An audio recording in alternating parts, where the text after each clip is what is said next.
Welcome back for another book talk. Happy Fiction Friday to you, or perhaps I should say TGIF. Thank goodness it's Friday. Today for Fiction Friday, I want to talk about The Life of Pi by Yann Martel. It's a book that I gave 4 out of 5 stars. I really enjoyed the story, and of course there is a film version that I think does a great job, even though they change up a lot of smaller details in order to make the story work. Something that I want to mention that you might not know, even if you've read the book and seen the movie, has to do with the name Richard Parker. Throughout all of literature, I can think of 3 instances in which I've seen the name Richard Parker. The most recent and maybe most popular is as the actual father of Spider-Man. If you follow the Spider-Man story, you know that he is raised by Uncle Ben and Aunt May, but that is after his father and mother die. His father's name was Richard Parker. In the Amazing Spider-Man movies, they really made a bigger deal out of the parents and the father and that storyline. So perhaps you know the name Richard Parker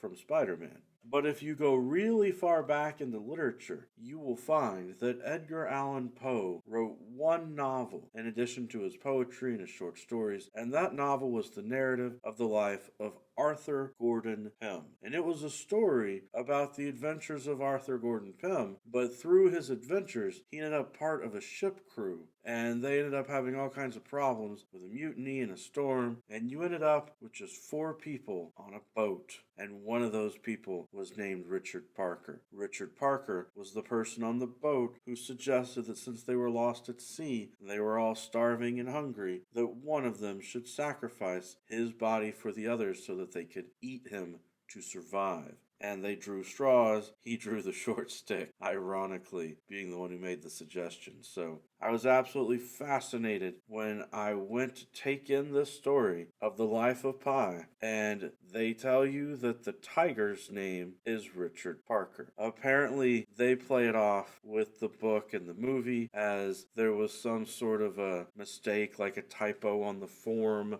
that the person who is shipping the tiger or ordered the tiger to be shipped from one place to another, or the person filling out the form, his name was Richard Parker. That wasn't actually supposed to be the tiger's name. But it was fascinating because, as a student of literature, the moment that the name Richard Parker entered the story, I really thought it probably had more to do with Arthur Gordon Pym than it did Spider-Man, the Amazing Spider-Man. And of course, that's because I read the book because of the movie. I knew the movie previews that there was going to be people lost at sea in a boat. Without giving you any actual spoilers for The Life of Pi, I've told you spoilers for Arthur Gordon Pym, which really deserved its own video. Maybe someday I'll give it a video. The Life of Pi, I think, is a great story on many levels. It shows a child growing up trying to understand different religions, where he fits into the world, how he fits in with his family. It shows what can happen as a horrible catastrophe, as people can end up out at sea with a storm or horrible situation in some sort of a lifeboat or a small ship, and they have to survive. In this story,